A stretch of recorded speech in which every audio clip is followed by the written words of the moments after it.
Hi, guys. Hey, friends. I'm gonna pull up YouTube over here just to make sure that I'm live. I have like live stream PTSD from thinking I was live and not being live or being live on the wrong place or the wrong time. Let me see. Let me see if I can find my own YouTube channel and I'll double check and we will see if we are live. It says I'm live. Okay, good. And I'm just going to leave this up here in case it doesn't. Oh, good. Andrea's here. Sound and video all good on my end. Thank you, Andrea. I appreciate you. All right, guys. You guys want to hang out? There's a bunch of really good questions in here. I'm very excited.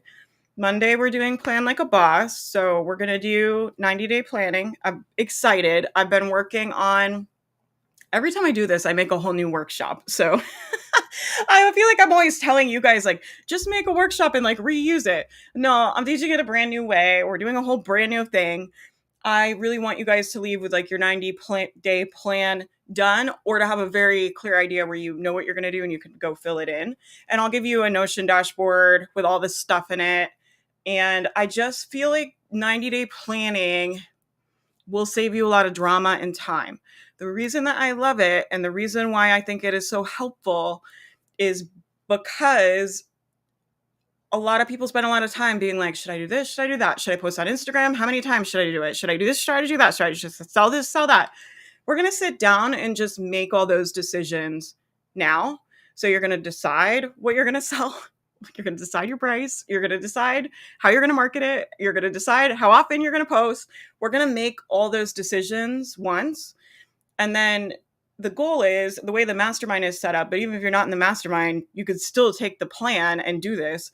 The goal is that you take the plan and then you just keep your brain lined up with following that plan for 90 days. And then at the end of 90 days, we can evaluate the data, look at where you are, and make a new plan based on that. I have on my to-do list. Okay, I have a ton of shit on my to-do list, and I just found out because of a personal thing that's happening, I have to go out of town this weekend. So, but I do have on my to-do list. Will it get done? I don't know, maybe. I think I can get to it. I'm planning on sending you guys a debrief like worksheet and a video to help you debrief last quarter, and I'll just send it to the email before. Oh God, that was the other thing I did. Did you guys see I sent 2 emails today? I was like, I got up this morning and I was like, oh, I'm going live. I need to send an email. And I forgot I had pre-scheduled an email because I never pre-schedule emails. So you guys got 2 emails. You're welcome, I guess. There's that. So, we're out here. We're doing our best out here. How are you guys all doing? I am going to answer as many of these questions as I can. I have a hard stop at 2. So I'm going to go ahead and get started and quit messing around. I have to talk to my financial advisor at 2, and we're like looking over the business finances. You guys know how I feel about that. uh, yeah, I think it will work. I'm going to give you a plan, right? And then you just follow your plan for 90 days and then look at it and make another one. When people come on, what I will say is we do coaching calls in the mastermind. So I talk to them on Zoom every week. And when people come on and they're like really overwhelmed and really out of sorts, I almost always know they have gotten totally detached from their 90-day plan. They haven't been looking at it or they haven't been checking in and they've like kind of lost. When you're connected to that plan and you know what you're focusing on, it will save you so many energy leaks because you're not constantly making decisions. You're not constantly overwhelmed. You're not constantly confused. You know exactly what to do. And so that's my goal for Monday is that you will have that plan and you'll know exactly what to do. So that's what's up. Okay, I'm going to go through as many questions as I can. You guys can keep sticking questions in here if you want. And what I'll do is on Thursday, I have to go live again for you guys. And I will give you guys priority. So if you put them in now and I don't get them, I'll get them on Thursday. How's that? So as I'm talking, if something comes up, do you guys have the link? I guess I could give you the link. That would probably help, right? You guys probably do have it because you're all very clever. Okay, I think I gave you the right link. Let's go. Let's do this. Okay. This question says to refresh your memory, I'm planning to build a summit service for fiction authors. I appreciate that. If you guys are new around here, my memory sucks and I have like hours and hours and hours of these conversations about business and I mix you guys up. So even if I remember you and I remember talking about you, I'll get your niche mixed up or your launch mixed up. So I always appreciate clarification. So then it says, how do I position my service so that it feels essential rather than nice to have? I'm planning a summit service for fiction authors. Look, so anytime you guys are selling something to business owners, it's really easy because you know what business owners want. What do they want? You guys are all business owners. What do you want? They want to make more money. So I want to know if, as a business owner, I'm an investor. I'm not trying to buy things like, when you go to Target, you're like buying stuff, you're spending money on stuff. When you hire, I don't know, like an interior decorator or somebody to help you organize or somebody to help you parent, you're wanting those kind of results. Business owners are investors. They want a return on that investment. Meaning if I give you $500, I want $1,000 back. So if you are selling to business owners, you just need to lay out like, this is how I can help you out. And Calvin, for you, especially working with a summit service for fiction authors, right? So you're going to be setting up your summit for them. I would do it a couple ways. So there's a couple things you can do. You can talk about just directly, like, this is the money you can put in and this is how it can return, right? So you can get it from the event with like a VIP ticket. They can also get it from selling something at the end of the event. We've seen both of those work really well for us. And then you can also talk about the value of audience building as a fiction author and how much more leverage you have when you have an email list of people. I mean, this is like true, right? Would you rather be an author with 100 people on an email list, or would you rather be an author that has 50,000 people on an email list? Like, the person with 50,000 is going to have better book launches. They're going to have more opportunities. They're going to get more speaking deals and invites to do stuff and make more money. And that's just kind of how it goes, right? And so you can talk about the benefits of building your email list, getting leads, the benefits of getting money. You can talk about how getting leads can make you more money. And then you can talk about like positioning yourself as an expert because they're hosting the summit, right? More people will see their face. You can talk about how that can lead to more money and opportunities as well. But essential versus nice to have, I don't know if it's like essential, like, because they could probably go find something else to make money. But as far as like getting them to want to buy your services, that's what I would do. And for the rest of you, if you're not B2B and you're B2C, right, you just need to think about what is the result that they actually want. And we talk about this in the mastermind a lot. It's not modules. It's not workbooks. Nobody wants your modules. Nobody wants your workbook, right? They want the transformation. So they want to stop hating their job so much. They want to stop yelling at their kids. They want to get organized. They want to, whatever it is they want, right? And your marketing needs to focus on the transformation, what they actually want, the outcome they actually want. Not the modules, not the workbooks, not how many calls they get. Nobody cares about that. So let me know if that helps, Calvin. And if you have follow-ups, come in the mastermind or put it in the form and I can get it on Thursday. Do you mind sharing the lead generation strategies you're doing for your husband's online business, social media, cold outreach? I just did a podcast for the mastermind earlier, and I talk about this in that podcast episode. It's in the membership episode. I did this long membership episode in there. And I was talking about Matt's business. So my husband, Matt, is an attorney. For those of you guys don't know, he's like a fancy dancy lawyer man. Okay. He had taken a sabbatical because he had a very high stress job and got burnt out. So he took time off. And then at the end of time off, we were like, well, what are we going to do now? He was going to start his own law firm. He did start his own law firm. And it was interesting to me setting that up because he was doing bankruptcy law. So his goal is to help people that had really unfortunate financial situations, like people that had like really awful medical debt, or people that had been in an accident and couldn't work and had to take on all this debt. Like, that stuff happens all the time, right? And he was wanting to help those people to file for bankruptcy to get a clean slate, right? And to do it in a way where it wouldn't damage their credit report for that long. So that's the service he was offering. But it was interesting because people that want to hire a bankruptcy attorney, they know they want that service and they're looking for it. So the way I was advertising for him, we were just doing we were doing networking. I think networking is way underrated in online business. So he was having meetings with all kinds of people that might work with people like that.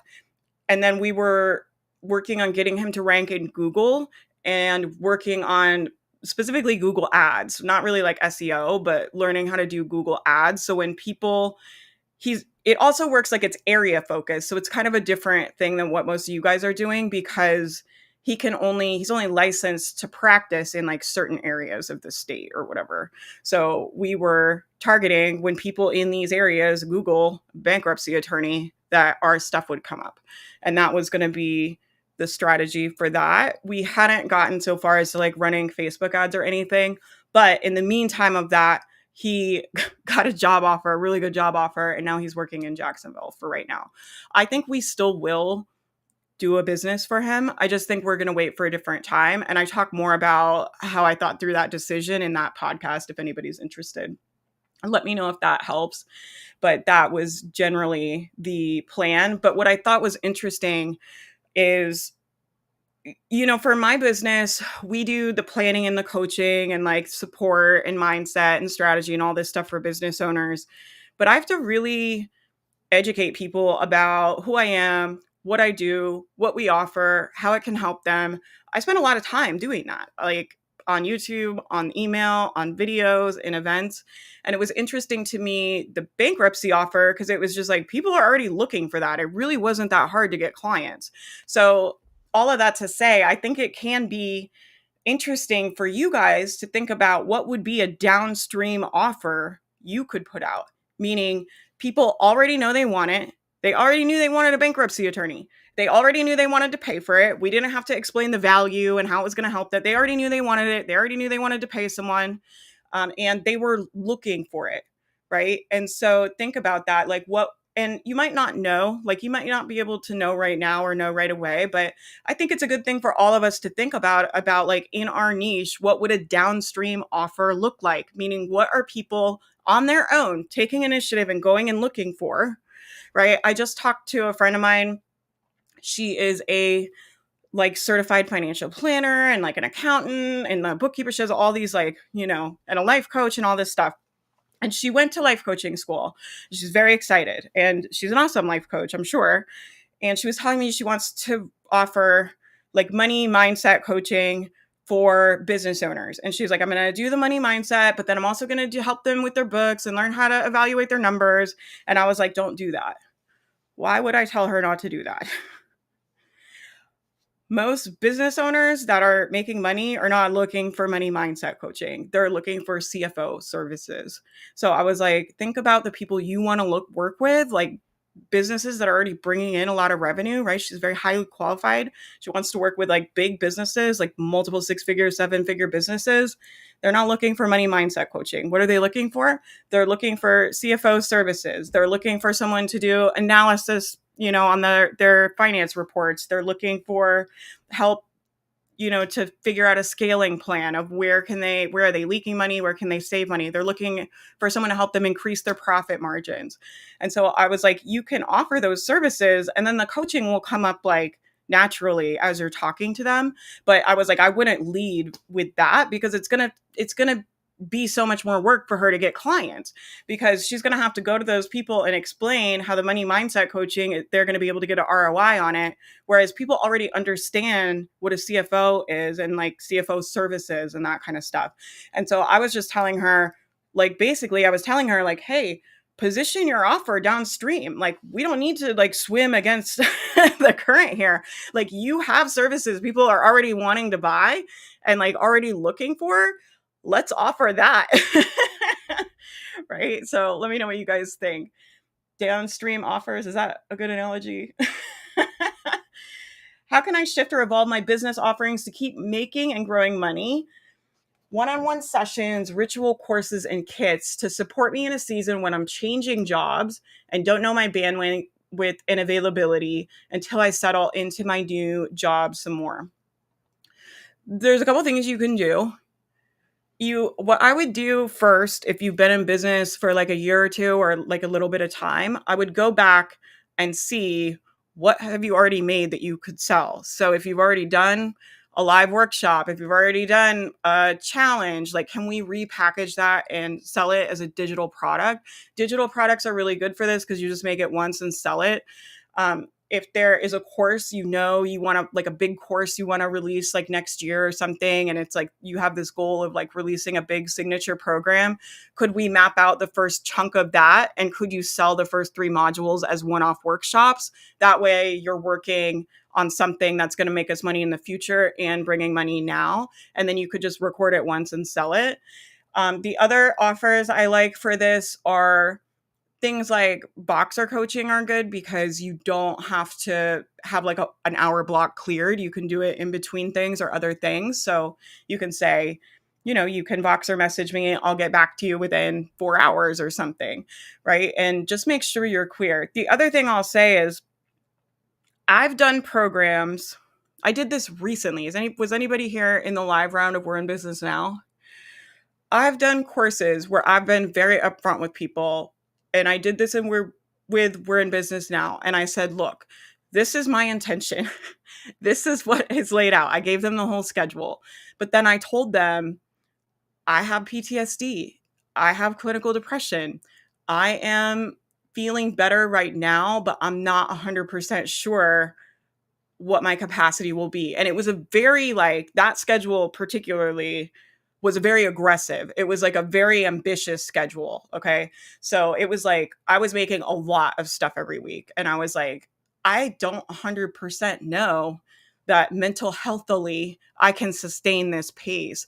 And I just was like clear with them up front. I just told them, like, look, like, I'm going to do my best to stick to this schedule. If something gets delayed, I'll let you guys know. But, I do struggle with depression. I do struggle with PTSD. And this is a very ambitious schedule. It does make me a little nervous if I can execute it at that pace.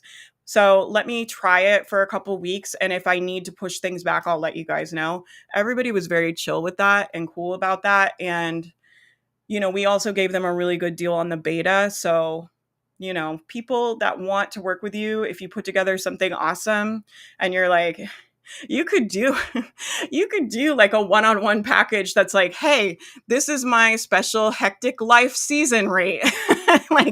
Hey, I'm going through a difficult life season. Have you ever been in a seasonal life where everything is chaos? Yeah, I'm in that season right now. But what I'm doing is I'm putting together a special offer. I'm offering my one-on-one services half off with the understanding that I might possibly need to move calls. And as long as you're upfront about that and they can decide, like, then I think it's fine. I'm also always like very willing to like give people their money back. Nobody in my course cared because they had so much stuff. Like, I think one time I was like a day late, or maybe not even a day. It might have just been a few hours late or something. But the reality was, like, most of them hadn't done the stuff from like the 2 weeks before because there was just so much stuff that we were putting out. So I think if you're honest with people, like, people are pretty understanding. I think you could put together an offer that's like, this is my life is chaos offer. My intention is to do a module every week, but I might have to push things back, or I'm going to give you this many calls. And my intention is that we will meet every week, but I might have to take a week off here and there, but I'm going to give you this discount, or I'm going to give you this bonus. Like, I think you could do something around that. I think you could also sell stuff you already have that's pre-recorded if you're not comfortable doing. Not everybody's comfortable doing that. Like, I'm a social worker, so I'm not not bothered telling people, like, if I'm having a really bad mental health time or I need more time, like, I'm not bothered by that. But I know not everyone is like that, and that's totally fine. You don't have to do that if you're not comfortable doing that. You can also do stuff that's pre-recorded, stuff that you could make ahead of time. You could do workbooks, you could do workshops, you could do, I would try to avoid live stuff. I would try to make stuff ahead of time and then put it out.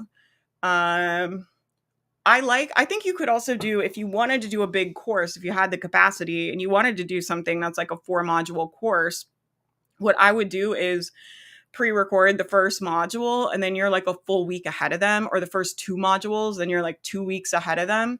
So you could always do something like that too. Let me know if that gives you some ideas of things you could sell, but those are some things I would try and definitely look through, because a lot of times you guys would be surprised what you can find when you go back through the last year.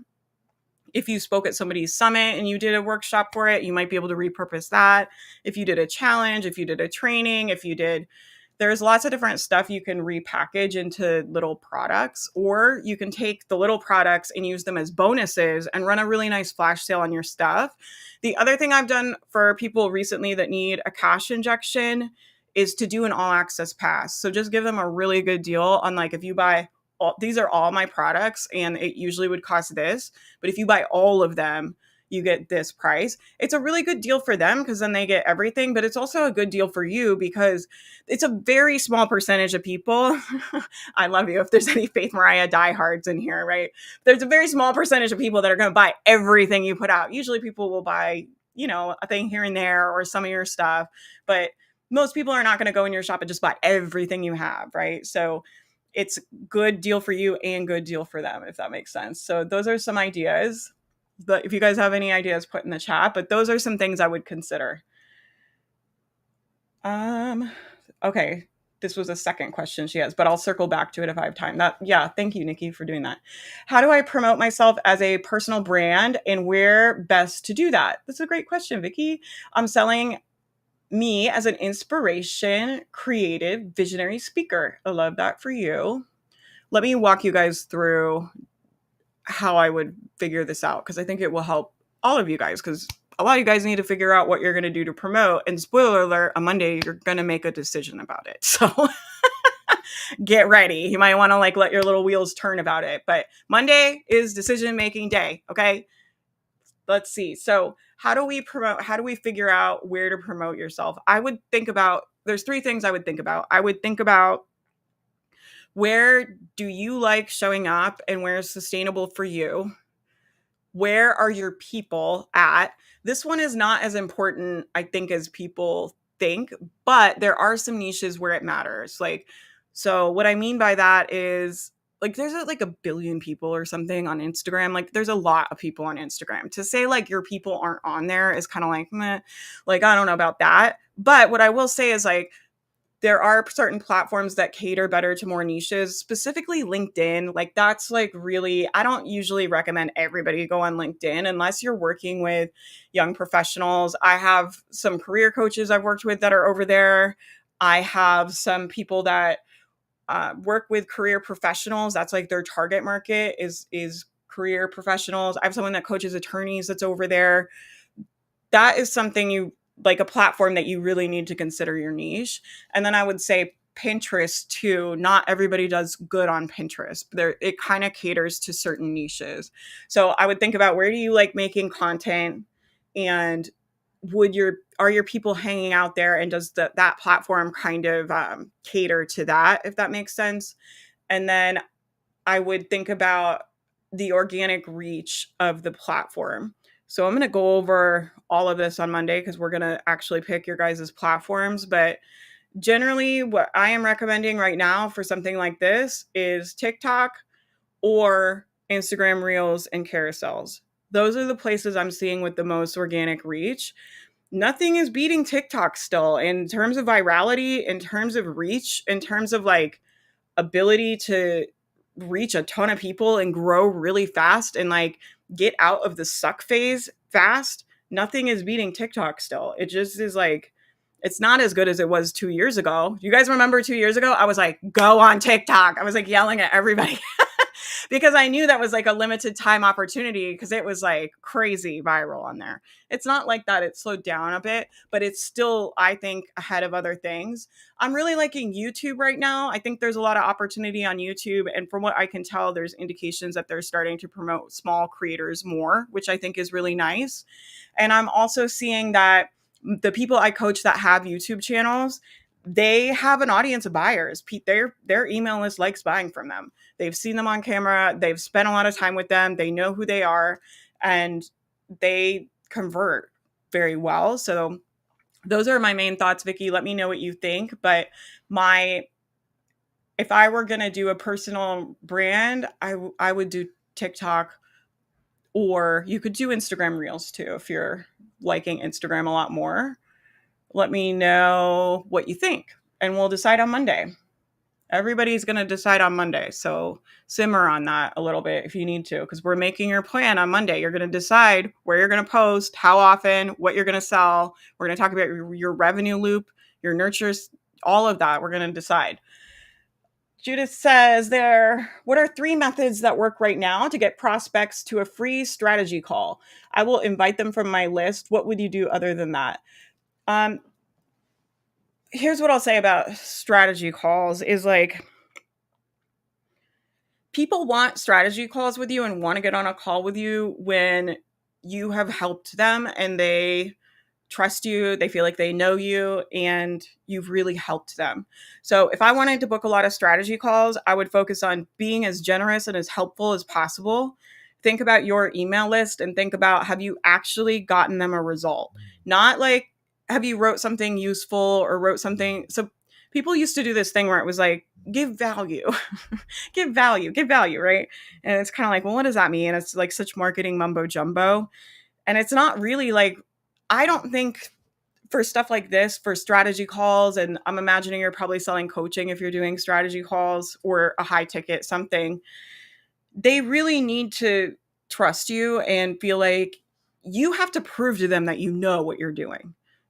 Because people are not going to invest their time and their money, especially right now, if you have not proved to them you know what you're doing. And I think the best way to do that is like actually get them a result, meaning actually get them to take an action and do something. This is not easy to do. It's hard. Okay. Think about your email list and like them reading an email. It's like, yeah, it technically could be kind of value, but I would consider that very low value. I would do videos in all of your emails. I would do short 2 to 3 minute videos with like very tangible, valuable things. I would think about how can you get them to take an action. We did a launch one time where we put everybody, this is crazy that we did this. This was like a ton of work. We put everybody on Teams.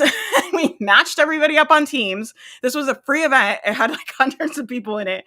And then we were like doing these challenges where they would get points. The reason I did that is because I recognized the more action I could get people to take, right, the more likely they were going to want to work with me, because I had proved to them that I could help them like take more action, right? That's what my people want. And I recognized too that when we were doing just giveaways or giving them homework, like people weren't doing it. So then it's like, okay, well, how do I actually get them to take action? What happened was, because they were on the team and they would just feel really bad if they didn't do their part, because then their team would lose points. And there was like this accountability layer in there. And I'm not saying you have to do that, but you want to take your brain to that place. Like the way we came up with that was, me and my assistant at the time were like, we need to get people to actually not just consume information, like to actually move, to actually do something. That is not easy to do. It's not easy to do from an email. It's not easy to do from an event. It is not easy. It takes a lot of like thinking.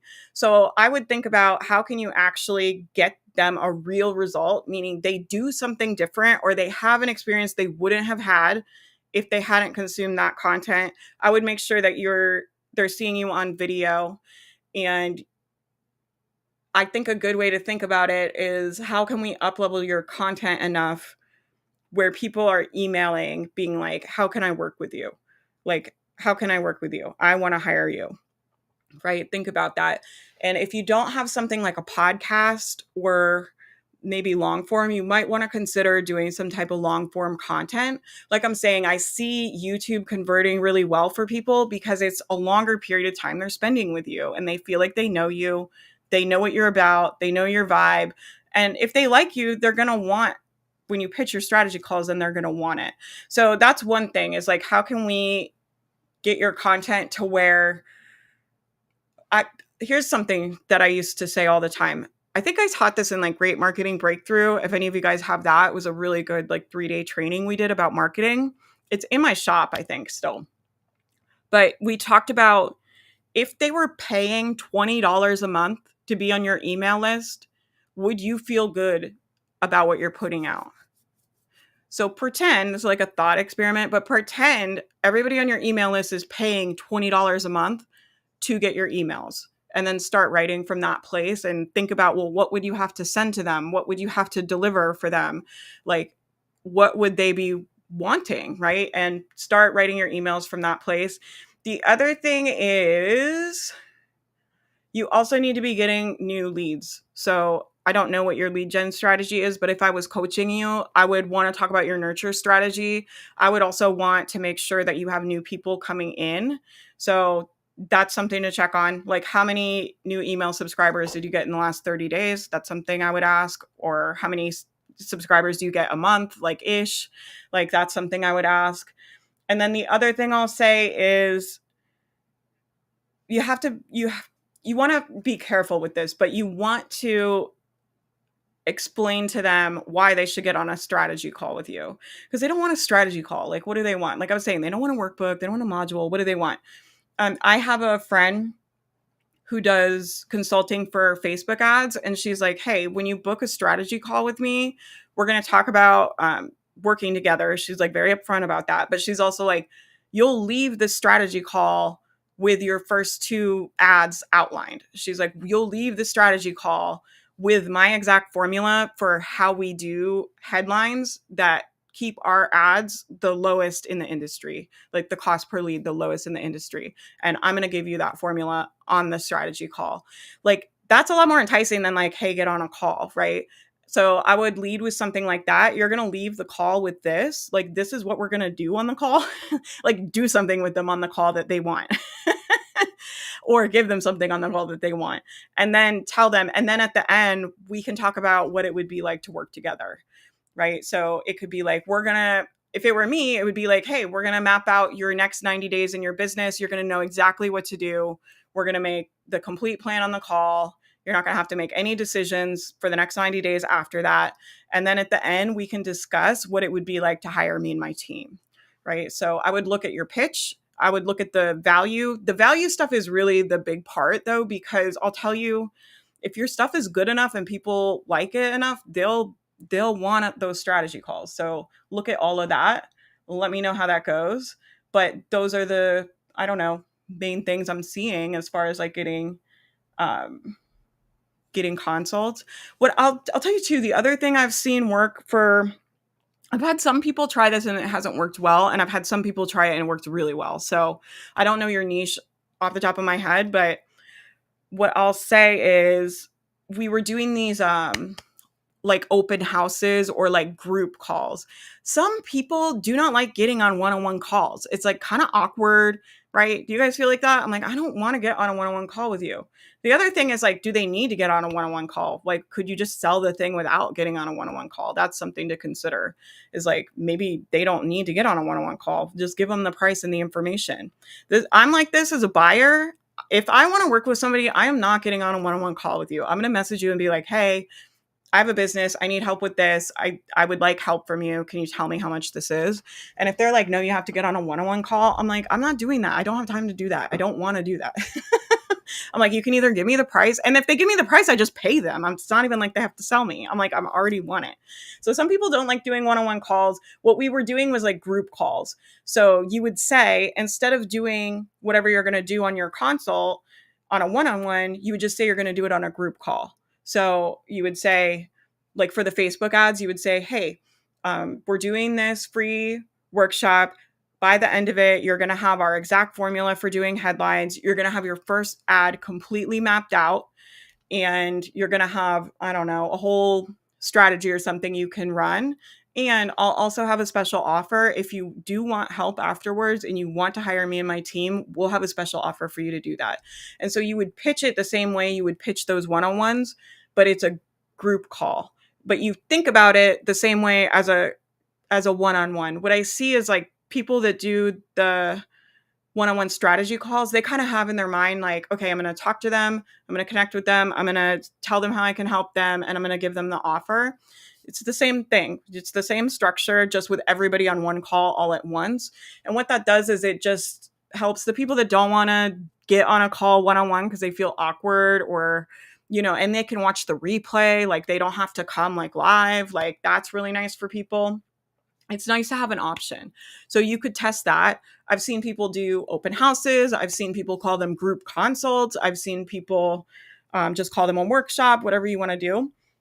just be clear that you're going to pitch your thing, right? You guys ever go to something and you feel like you got, like you get done and you're like, I thought I was going to go learn something, but really it was just a sales pitch. You want to be clear about what they're learning and tell them, like, so they can decide if it's worth their time or not. You want to be clear, and I'm opening this thing up, or and I'm going to talk about this thing, or and we're going to be opening my program. As long as you're clear about it, then it's all good. And then people aren't like surprised. Like everybody's like, they either want to hear about it or they understand that they're going to hear about it. Let's still in I can do this or that. Stacy, I saw you rejoin the mastermind. Come to my workshop on Monday. We're going to make you a 90-day plan. Listen. You're going to make a 90-day plan on Monday. And part of what we're going to do on Monday is we're going to make a support plan. So you're going to make your business strategy, and then we're going to talk about what kind of support do you need to stick to it. And I'm going to walk you through that. And what I want you to do, since you rejoined the mastermind, is I want you to put on your support plan what resources are you going to use in there to follow this 90-day plan and get it done, because we got to get you unstuck. Okay.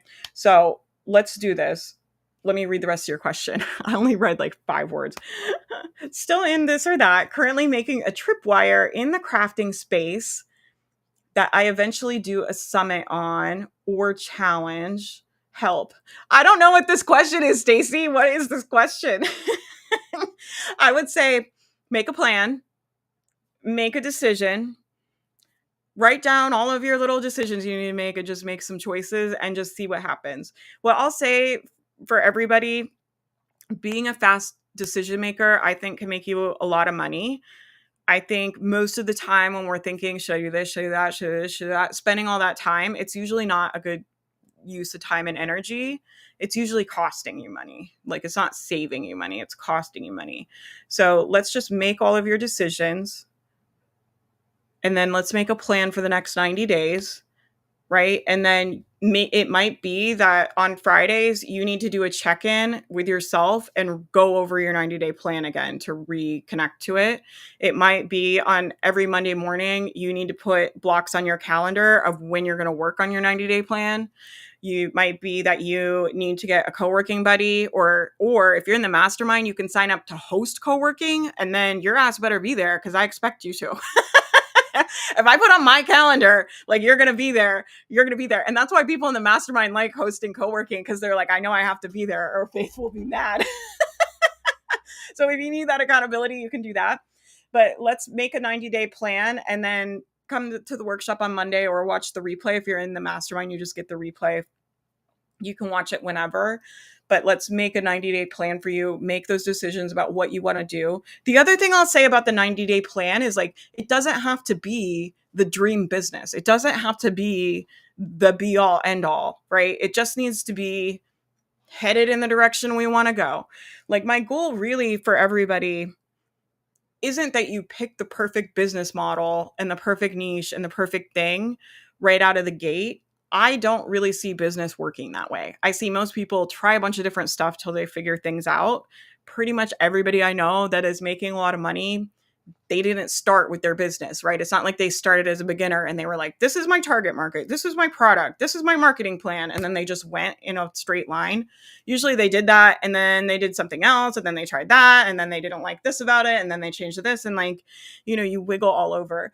And so my goal isn't that you guys pick something and it's the thing. It's you pick a thing and you start getting skills. And well, if I have time, I'm going to talk about this. This is on my list of stuff I want to talk about.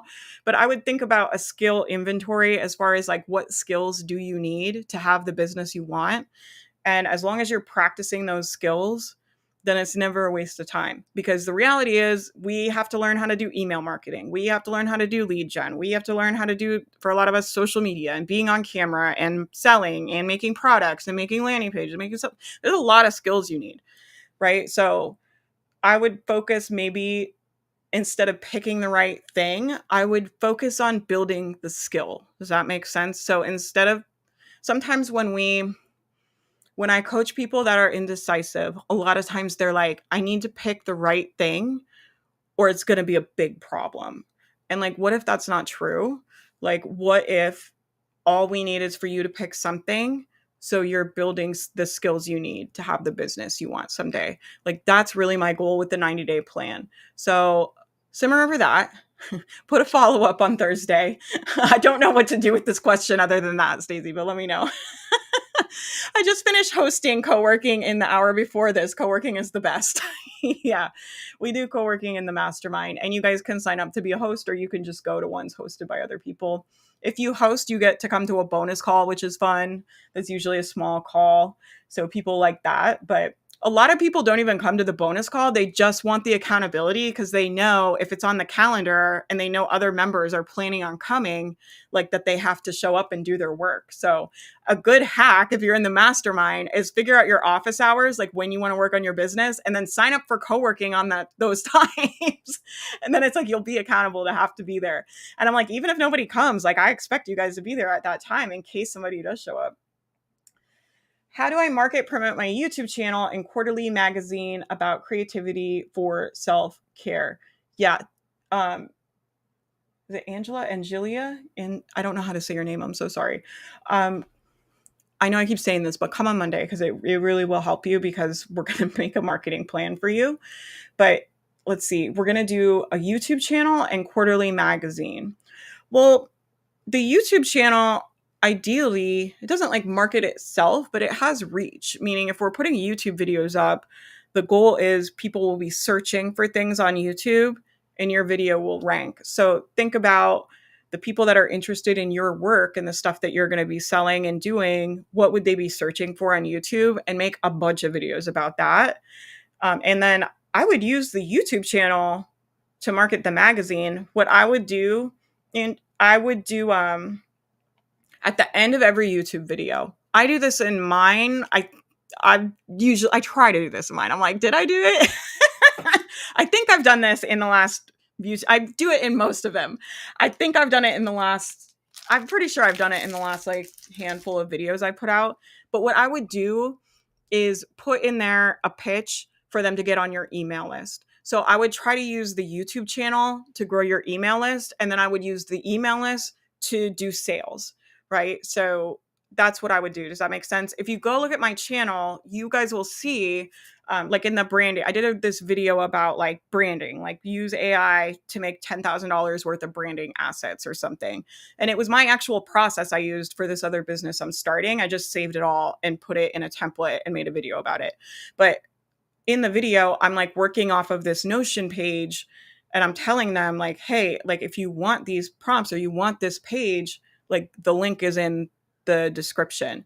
And that way, if it ranks someday and people start searching for that video and it starts showing up, I'm going to be getting email subscribers from that video. They're going to get on the email list. And then once you're on my email list, we're going to talk about this in the training, you get dropped into my revenue loop. So I'm going to teach you guys how to plan this out. But your revenue loop is your nurture content and then your sales content. Some people have short revenue loops where it's like every Friday. We have people in the mastermind that run flash sales every Friday, right? So their revenue loop is fast. It's really small, right? They might do like a podcast episode on Tuesday and then a flash sale every Friday. I used to have a much longer revenue loop where I would open the mastermind once a quarter. And then in between that would be weekly email and weekly podcast, right? So the revenue loop is just nurture, sales, nurture, sales, nurture, sales. You're going to keep them in that cycle till they either buy or unsubscribe, right? So they're going to go YouTube channel. That's how they're going to find you. And you're going to pitch them a freebie and tell them to go get your free thing in the description. It works best if you can pitch something custom for that video. So I know it sounds like a lot of work, but you're going to be so glad you did it if one of your videos ever goes viral or even gets a little bit of traction because the opt-in rate will be so much higher. So do I have a ton of fucking freebies laying around? Yeah. Like I could have went and been like, go get our, I don't know, my 90-day planning training or go get like Plan Like a Boss. It's linked in the description. But it works a lot better when I make something specifically and use it in the video that is like for that video, like a free thing. It doesn't have to be something huge, right? It can be something in Notion. It can be a workbook. It can be whatever. But I would make a freebie for every video. I would pitch it in the video, get them on the email list. Once they're in the email list, you're going to do nurture sales, nurture sales, nurture sales, revenue loop, right? until they either buy or unsubscribe. Let me know if that helps. That is just overview what I would do. Once you have that going, then you can add another lead gen in.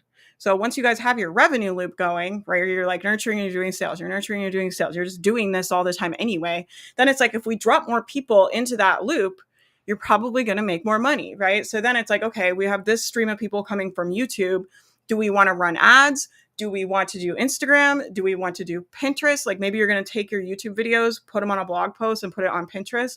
But once you have that first chunk working, then we can talk about adding more audience streams in. Does that make sense? I got to go fast. I've got 15 minutes. I think I can do it. I'm creating a personal brand. And so I'm basically, oh no, I think I answered this one. Okay, good.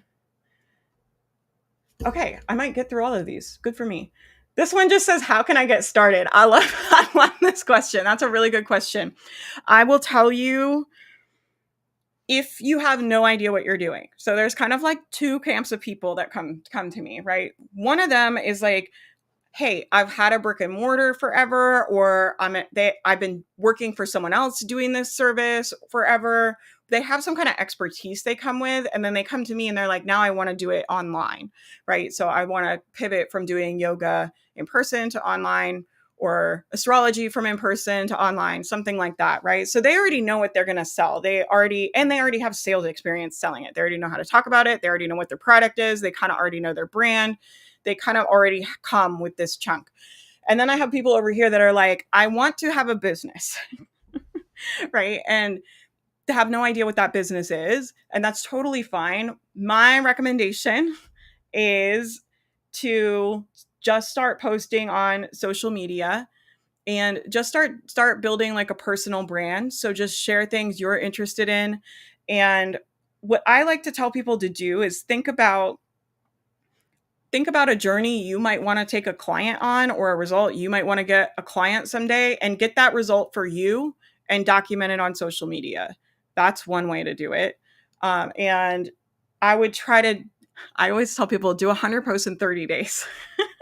The reason I tell people that is because it can be nerve-wracking for a lot of us being on camera. I used to be really scared of being on camera, like really scared. Like I was like, I will never be on camera. Like that's what I told my first business coach. I was like, I have a non-face brand and that will be what it is. I will never be on camera. I was like very nervous about being on camera, right? And it can be really triggering for a lot of us to be on camera. So I like doing 100 posts in 30 days. Don't try to make them good. Don't try to learn how to do it the right way. Don't do anything. I told someone the other day, like, I don't care if you post a picture of your toenail. It's kind of gross. And then I was like, maybe don't do that because the internet's a weird place. But what I meant by that was like, it doesn't have to be good, because our only goal is just to acclimate your nervous system to posting. So what I see a lot of people do is they'll try to do strategy, but their nervous system is so overwhelmed and they're so freaked out. And then they're trying to make their content really good and it's just overwhelming. And so what I try to get people to do is just get used to posting, build the habit of posting. And then once you have the habit of posting, then it's like, okay, how could we make it a little better? Right. And that's a much less overwhelming way. But what I find is like, if you just start posting content and talking, you'll kind of start figuring out like, people ask me a lot about this and that, right? That's how I ended up doing this, because I had a different business, but then everybody was asking me how I was making money in that business. And I was like helping all these people with their businesses behind the scenes. And it just like grew and grew and grew. Right. And I was like, oh, I like talking about business, right? I like helping people with this stuff. And so you can just start talking about stuff and being like, what are people asking about? What do I like talking about? What do I not like talking about? And you might be surprised. Like what I'll say is, I've had this happen like a few times. One person in particular I'm thinking about was like convinced she wanted to pivot into personal finance, and she agonized over it for a really long time. She was just like, I think I want to, like, this is the goal. And I just think it'd be so much better if I had this other business and whatever. And so she finally decided to pivot. And then she was like, a week later, she was like, I don't really like talking about finance. Like, I don't actually have that much to say. I don't really like making content about this. And so sometimes we'll think like, oh, this is like what I'm going to like talking about. But the reality of making that content is often a lot different than what we think in our head. So my recommendation would be to just start posting and sharing things that you think you might be interested in helping people with. And then the other way you can do it, that's like if you just have no idea. The other thing you can do, we did this and We're in Business Now, but think about something you can sell. So you can go look in the market and look and see what are other people selling, what are other businesses people have, and then think about it like we're going to go in competition with them. We're going to go up against them. So how can we make our product better than what they have or a little different than what they have? Or how could we position ourselves a little differently than they're positioned? But what I'll say is like if a business is working for someone else, it can work for you too. And that's how the free market works. Okay. This fantasy that like you guys are going to come up with some business that like nobody else is doing is just not going to happen. So it's like, let's go look at other businesses and you can literally take their business model. So what I mean by that is you can look, how are they, don't steal their content. I'm not telling people to copy people's stuff. Like you have to use your brain to come up with your own intellectual property. But the business model is like, where are they getting leads? Are they getting leads on TikTok? Are they getting leads on YouTube? Are they getting leads on ads? What are they doing once they're on the email list? Like, are they sending them videos every week? Are they sending them maybe every month they're doing something with them as a community? Maybe they're doing community challenges. Like what is their revenue loop? Meaning what is their nurture and sales content? Get on their email list. Like you can see all this publicly. And then what are their offers and what are they selling?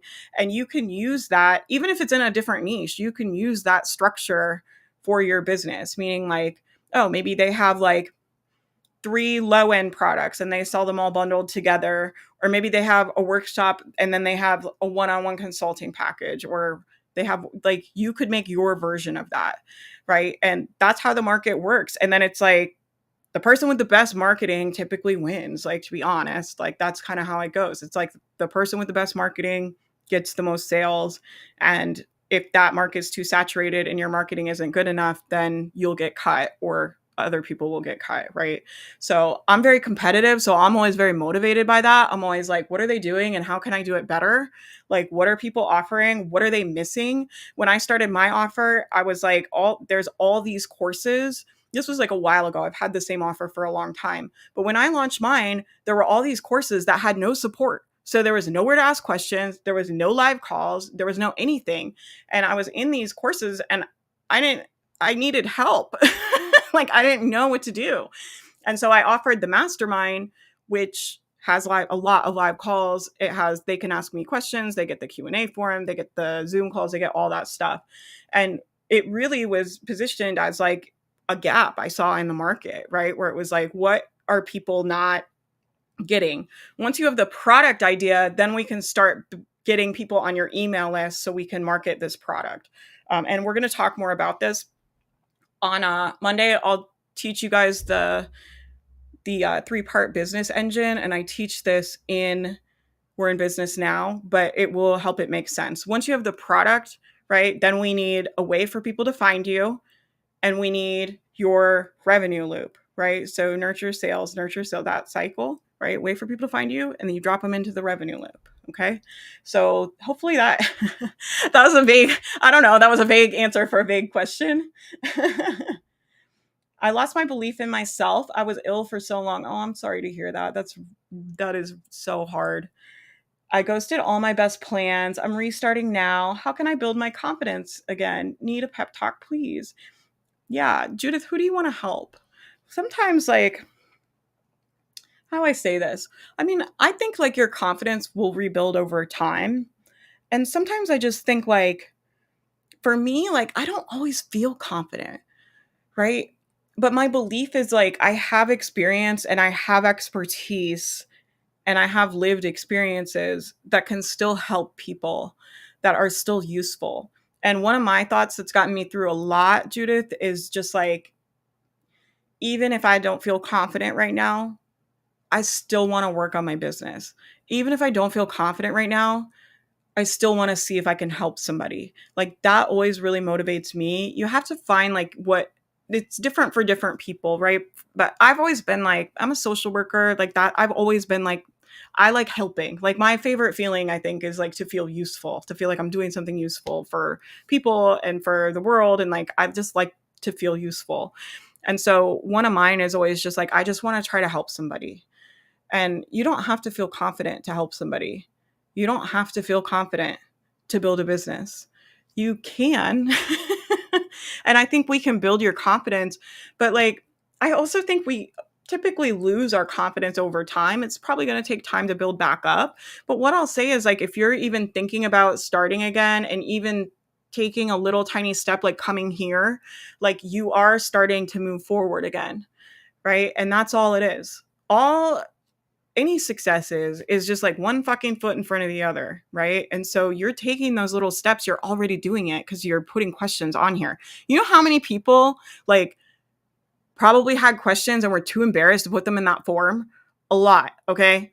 Is anybody on here right now that was like, maybe I'll do it, but I don't know.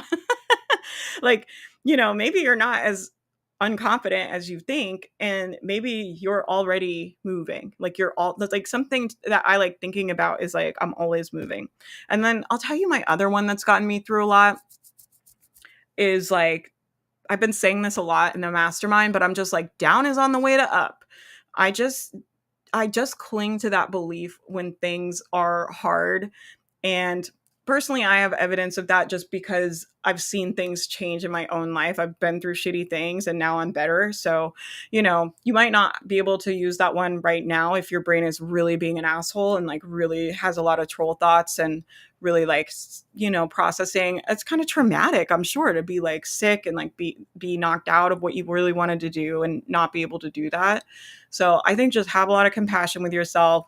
I always like down is on the way to up. I'm always like, I'll be down, but not for fucking ever. Like some of mine are like, I'm an overcomer, I'm a fighter, and I'm not staying down forever. I'm not staying down forever. Right. And if you think about all of the times like life has knocked you and you got back down, it's like down is on the way to up. It's like there's down and then there's up. Like there's always up after down. And if you look at all the times that life has kicked you in the teeth, this is like my worldview. My worldview is like life is hard and unfair. Okay.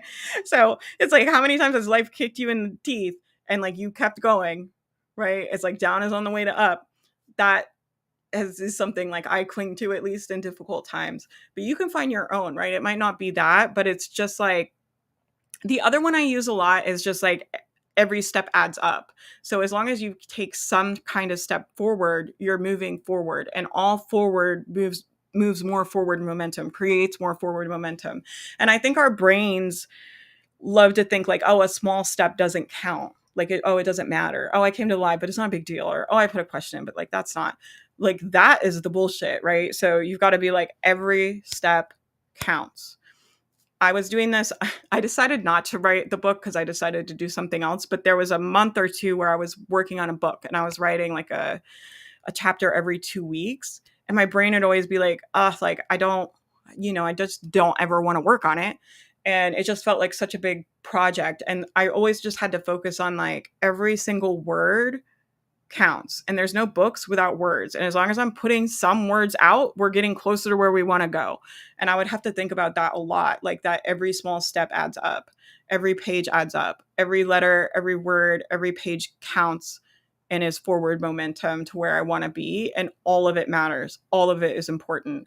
And I think for me, like, there's something that has been very useful about just focusing on the importance of the little tiny things, right? Like, this is embarrassing, but I'll just tell you guys, I have been really struggling since Matt went back to work with remembering to eat and drink water. He was around and we were working from home together for like over a year. And when he would eat, he would just bring me food, and he would like bring me water all the time and put it and it just reminded me to eat and drink. And when I'm by myself, I just get sucked in this hole and I forget because I have ADHD and I just forget, right? But I just have to keep reminding myself, like, I'm building this habit back up. It's going to take time. I haven't had to remember or, have a system for going and getting food and cooking it and putting that in my schedule. I haven't had to do that. And to me, it seems stupid. It seems like I should know how to do that. It shouldn't be. It's like, why is this hard, right? There's part of my brain that thinks that. It's like, I should just already be like over there. But the reality is I'm not over there. I'm over here. And the only way I'm getting over there is if I just keep taking little steps. And eventually in a year, I'll have all that experience of feeding and watering myself again. So I don't know if that helps you at all. I have to go. I have a meeting with my accountant. Thank you guys so much for being here. I really appreciate y'all. I'm going to do one more bonus live stream on Thursday. So if you have any follow-ups about what I said, just put it in the forum and I'll get it on Thursday. Or if you just have a random question that just popped up, put it on the forum. I'll get it on Thursday. You know, the thing I love about the Q&As is you guys can learn from other people's questions. And I promise you, if you put a question in there, you're not the only person. Like, how many people are on this live? Like, I saw Haley on here. I saw Andrea on here. They didn't even put questions in here, but I'm sure they, you know, got some kind of little morsel out of something that someone else put in the form. So I always think, like, if you have a question and you're willing to put it together and put it in the forum, I think it serves you and the community as a whole. And I always think, like, we learn and move forward better together than when we're by ourselves. Okay, I gotta go. I'm gonna be late. I love you guys. I'll see you Thursday.